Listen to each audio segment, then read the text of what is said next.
In the ancient book written by Lao Tzu, Tao Te Ching, he speaks of, or he says, between heaven and earth there seems to be a bellows.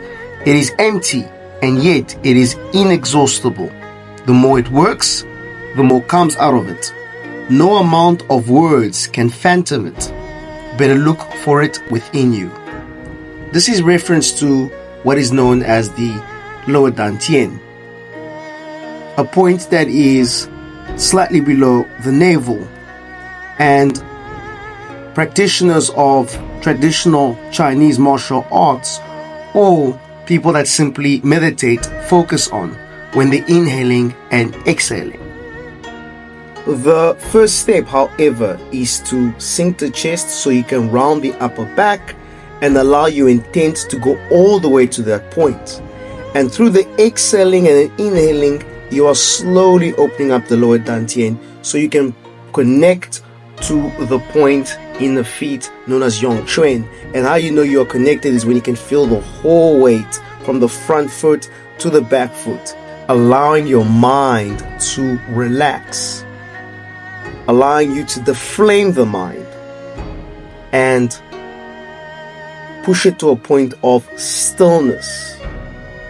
And within that stillness arises a motion. This motion being a reaction to the release of the mind down into the earth. The rebounding is the motion, which is known as Jin, or the internal force. And this can only arise when one uses the mind and not muscular force. One of the fundamental exercises that allows one to begin to open up their lower dantian and begin to release their mind is Zhan Zhuang, or standing meditation. Through this practice over time, you begin to understand internal force or cultivate your internal force.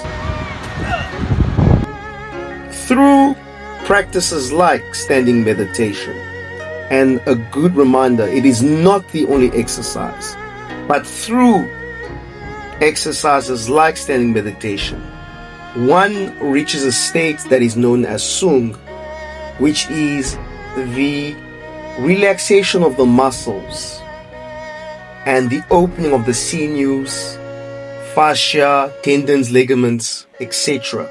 The body is opened and the excess tension in the body is released. An indication of a relaxed or deflamed mind. Like water, it has a feel of buoyancy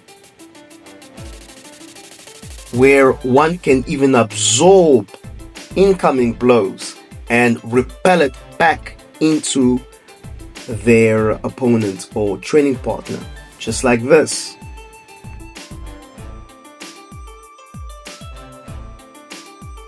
Physically speaking, the elasticity or the suppleness of the tendons, fascia, or ligaments and sinews allows for a good flow of blood and chi, or energy, to put it very simply.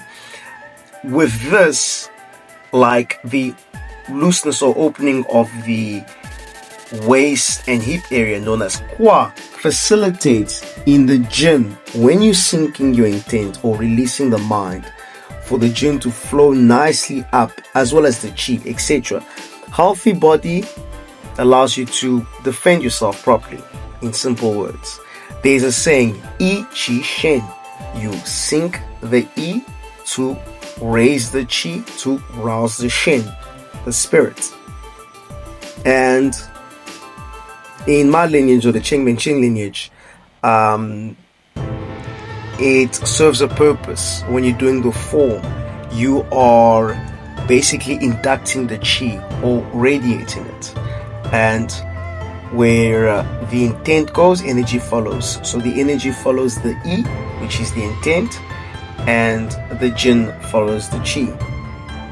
For example, like this, you'll see how he is uprooted when I induct. First, one needs to understand you need to cultivate or be in a state of sung.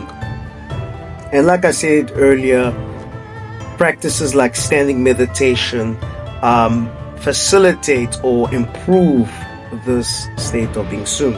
So what you're watching is by me inducting, releasing my mind, raising the shin, rousing the chi, etc. My training partner is losing his balance. But what actually happened there is that he was sort of seized. I seized his fascia or his body, and he started to drop down. Here will be another expression of Jin as you watch. I am lightly touching his hand with the bare minimum of tension in my body.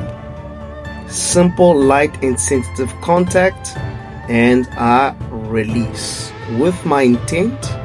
And then as I induct the chi or express the Jin, you can see he's beginning to lose his balance.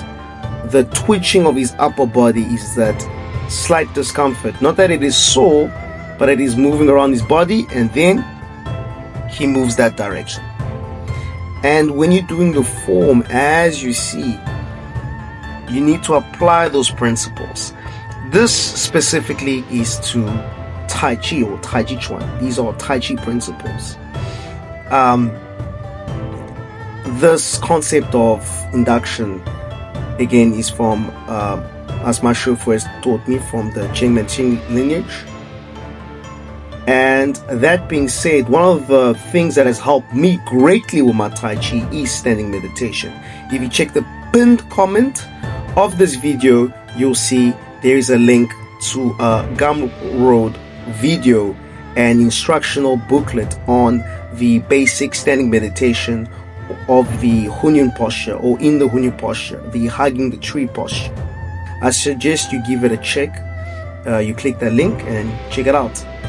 And even if you're not a martial artist, standing meditation will help you with your health, improve your blood circulation, improve your immune system, de-stress you, especially in our modern living, etc. And from a martial aspects, it helps you in developing that internal force or strength, or neijin, which is the cultivation of basically your intent, taking control of the body as opposed of brute force, and being able to do so by releasing the mind.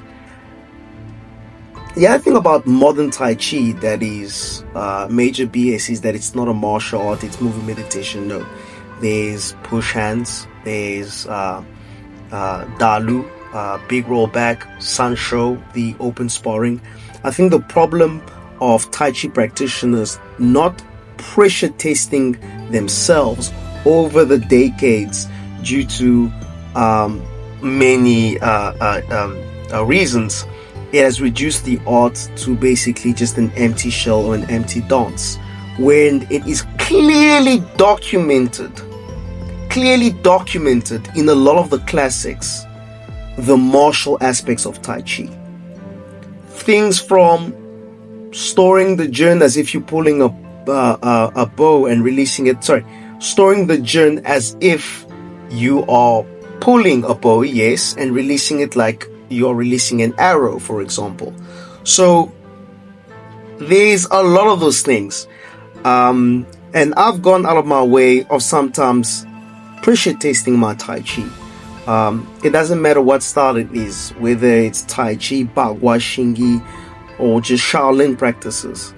And the other issue is this whole thing about external and internal martial arts. The main focus is just training the principles and pressure testing and having an innate understanding. Because at the end of the day, it's not the style, but the individual practicing the style.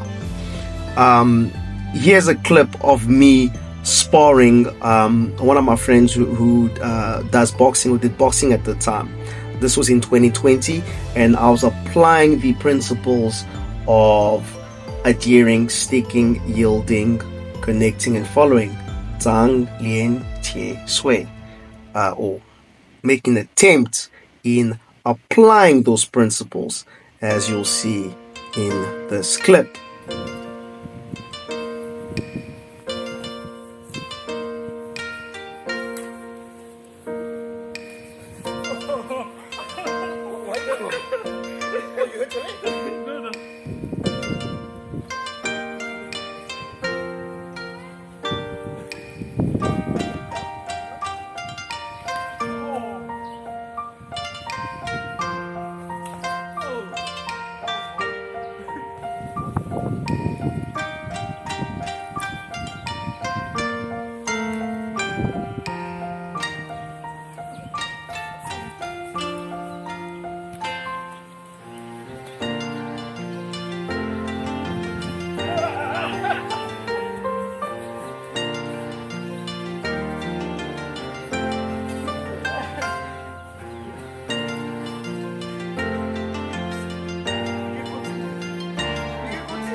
And then we can conclude on the infamous question as to why the Tai Chi form is usually done slow.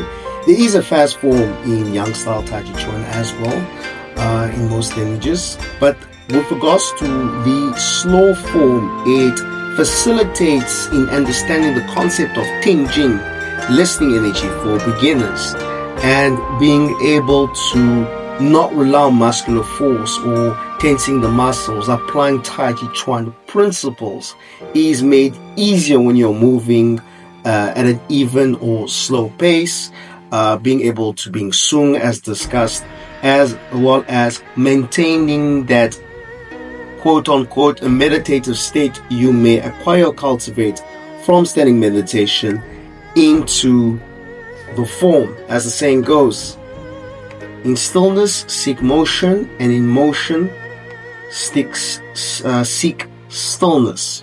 So when you're doing the form slowly, you're able to do so, seek the stillness, and again have the concept of Ting Jing, which is listening energy, and then Dong Jing, understanding energy, understanding how the Jin works. And that is one of the things, as well as gaining the pliability and the relaxation of the muscles, opening up the connective tissues. All of that are facilitated when you're doing the form slowly. And unfortunately, some people focus on moving meditation. No. By having this understanding, this can help you martially. The more you can move the Jin, the more you can easily apply it in a combative state. Of course, you'll be moving faster, but it's not a matter of thinking of moving fast. Being there at that moment in time. So yes, subscribe. Don't forget to check the link on standing meditation, and happy Tai Chi. May you focus on stillness.